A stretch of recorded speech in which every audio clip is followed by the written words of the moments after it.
Chet's a principal research scientist at Sophos. We have the privilege of working with your organization.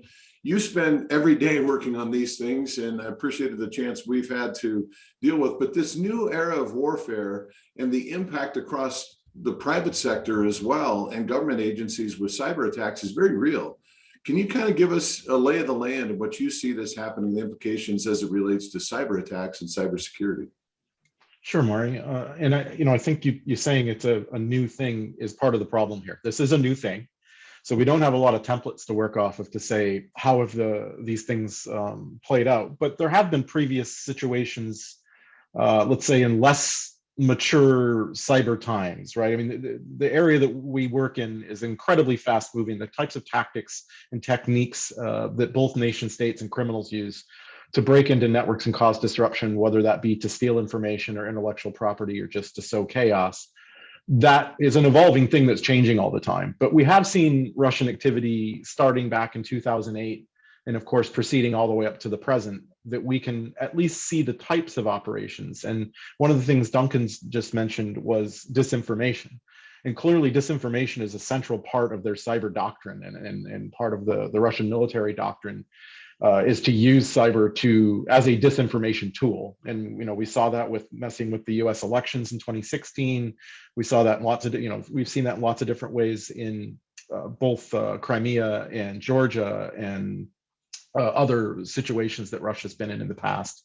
So we've been looking very closely at what are the likely activities that we're going to see that might impact organizations, what type of impacts might those be, and trying to keep a level head about the reality of it. I think a lot of people are worried about, are they going to hack the power grid and turn the lights off? And it's like, if I'm a betting man, 99 times out of 100, I'm going to say no. Like, that's just not a realistic activity, that it's too difficult to accomplish, and it's too politically disruptive to draw people into the war. There's lots and lots of reasons you wouldn't expect to see that kind of activity. So what should we expect to see, I guess, is the question.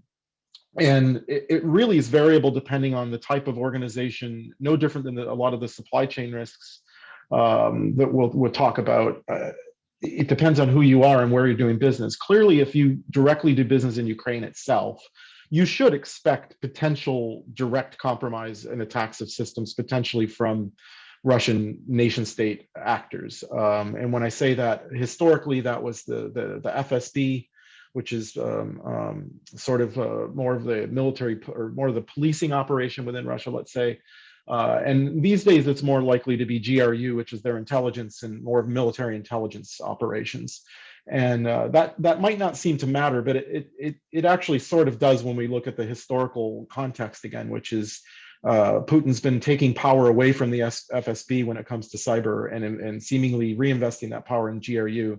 And it's a very different approach when you think about the approach of policing versus the approach of military intelligence as to how you go about conducting affairs. So we do like to keep those kinds of things in mind when we're looking at what we're seeing.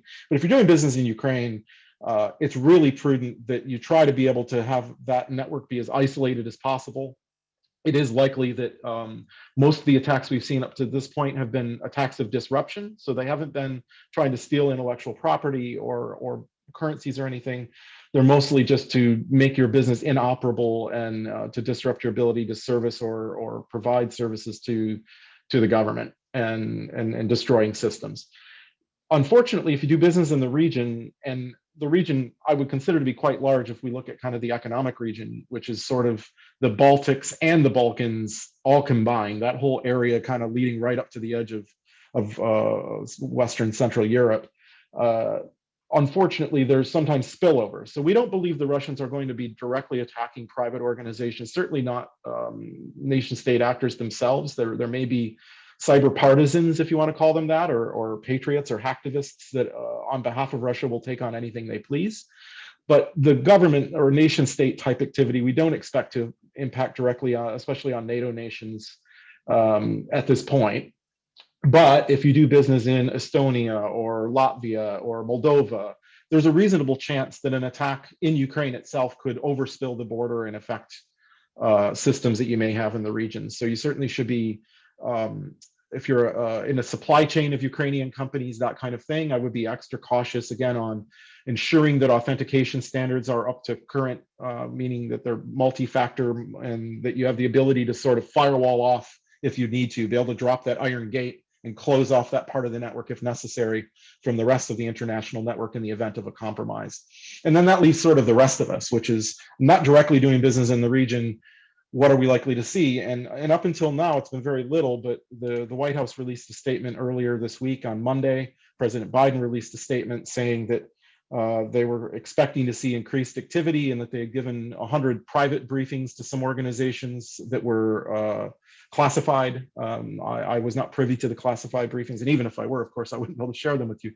But the unclassified briefing was sort of a general alert. And when we probed a little bit with the administration to get more detail, Ann Neuberger, who's the White House cybersecurity advisor, did hold a press conference. And during that press conference, she hinted that they were seeing enhanced scanning activity, which is a bit of reading tea leaves for us, but we're assuming what that means is the Russians are kind of letting everything loose and looking for vulnerable assets around the United States, and they kind of are indiscriminate in perhaps what they're looking for. And if I were to predict the next 30 days of activity, I would say that there's going to be a mix of things. If you're in critical infrastructure, they're certainly probably where those classified briefings were being held. If you're in, energy, chemicals, finance, defense, those industries, I'm sure are the ones that receive the private briefings about more specific threats. Usually nation states want to pre-position themselves in those types of organizations so that they later, if they need to, can pull the trigger and detonate something that could cause disruption. They're not usually, you don't hack something and blow it up in the morning. You hack it and you sit there for 6 months or 9 months until the opportune time that you might want to take advantage of your position within those types of networks.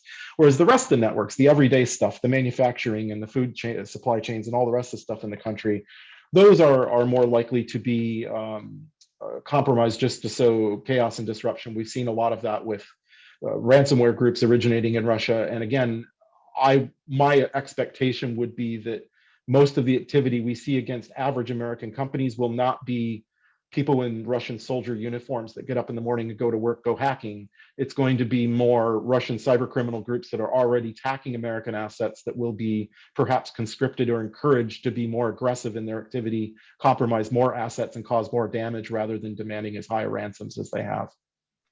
Is it most likely, Chet, that businesses and the folks we have on with us today that have business mostly in the US, but I know we have some international players with us as well, is it most likely that the impact from a cybersecurity space is going to be collateral damage from one of your suppliers or someone in your network or someone that's part of your ecosystem? Is that the bigger concern? Yeah, I mean, there's lots of moving parts here. Certainly, when they say that they're seeing increased scanning activity, that to me says you do not want to be the lowest hanging fruit on the tree, right? You scan you scan 1 million American businesses, and the bottom 10% are the ones that are going to get hacked and have disruptions caused to them, right? There's no point in putting more effort in when it's a non-targeted activity. If you're just trying to sow disruption and cause problems, you just get the largest number of vulnerable assets that are easy to hack into, and you do it.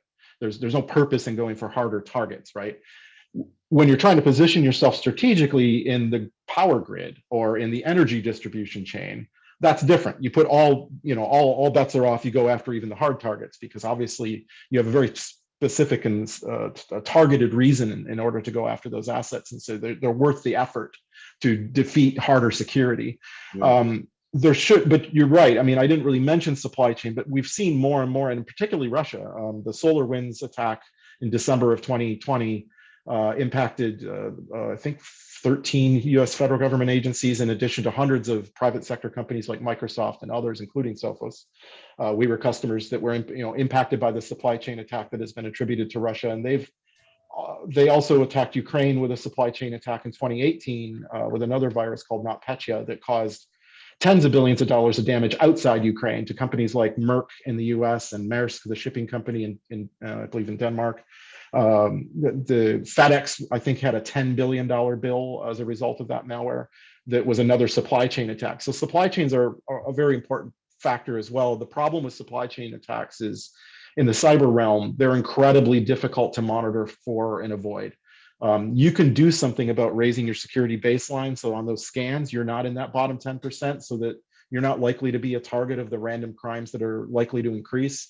But it's very hard to secure the cyber supply chain, because people like me will tell you all day long that you should consume updates to your software to keep it safe against all the latest known attacks. And yet that's the very vector with which a supply chain attack might deliver a booby-trapped update that in fact makes you vulnerable. And knowing the difference between the two is a skill that very, very few people have. And that's going to be their channel that they're going to seek to deliver. We did have some ask about, do you think that this idea of, well, this whole effort and what's going on right now and the effort to try to stay ahead of it, the notion of cyber insurance as something in contracts and even policy and law around making it more required rather than just optional, do you see that happening? Is there dialogue in your sector with that issue coming up? Do you think it's a huge issue, and I think we could do at least an hour on it. Sadly, I mean, the cyber insurance at this point, we haven't released. We conducted a survey of 6,500 businesses globally that's not published yet, but I got the numbers yesterday, and it was 99.3% of organizations have cyber policies of some sort. And the vast majority of those do cover things like ransomware and a lot of the types of attacks we're seeing. It is becoming quite common, but the insurance industry is losing their ass on this so bad that they're all pulling out of it. So Lloyd's of London will no longer underwrite cyber policies at all. They've lost so much money because there's no actuary tables. We've never measured this, and companies lie and don't report crimes. There's nothing to base it on. And can you imagine 63% of the survey participants had a ransomware cyber incident that cost them $1 million or more last year, 63%. So when you look at that and you're like, how do I insure something that I know is 2/3 likely in a given year to have $1 million payout? If you had to insure a warehouse that you thought was going to catch on fire every quarter, you probably wouldn't issue fire policies, right? So I think we're going to come to a crisis point of what to do here. And almost all of these policies also have a exception for war, of course. For traditional insurance policies always have some sort of force majeure clause, right? And now insurance companies are trying to apply that to cyber, and they're going, well, if these criminals are being motivated by President Putin telling them to attack you, we're not going to cover you. That's an act of war, right? So this is all really murky territory that's still being sorted out. We're all regularly talking both with government, with the insurance industry on a literally a weekly basis. We have 2 full-time people. All they do is talk to cyber insurance just to keep us informed on what's happening because it's such a fast-moving space right now. Yeah, well, I appreciate that, because that really seems like the nexus of government, organizations, private sector, insurance, because we all rely so much upon this and this exposure. Obviously, when people are looking to just create chaos, as you mentioned, the lowest hanging fruit is going to be where they go, but then how you build that up and how you protect, all critical issues. If you wouldn't mind, Chet, and I'm going to come back to you as we go through, I'm going to move to Mike, but in the channel, could you put any resources that you recommend businesses like turn to just get information on this type of updates? That'd be great if you could put that in the channel. Sure. Yeah, absolutely. Chet, let's go to you, Chet. What's your advice to the business world on this? What just succinctly in your mind, what are the mistakes, what things to avoid? Just what are you thinking? Yeah, well, I mean, at top level, obviously the best time to be prepared was yesterday, but the next best time is to start today if you're not. I mean, don't put it off. I mean, the good news is investments in protecting against these threats, especially if this is a time that you've got attention from your board to get some budget to make improvements. These are not things that just protect you against Russian aggression. They protect you against all threats. So it's well worth the investment. It's a very universal thing. And I think the mistake that where I'd be looking at my organization to see how well prepared I feel is how good the balance is between protect, detect, and respond. Like everybody overemphasizes and generally puts all their money in the prevention or protection bucket and forgets that detection and response is actually probably equally or more important. We're talking about a very determined human adversary. There is no magical security tool. I would love to sell you security tools. Call our people. They'll love to sell them to you, but they're not going to protect you against these threats. It's a combination of good quality tools, well-educated people that know what they're looking for, that can see human activity breaching your defenses.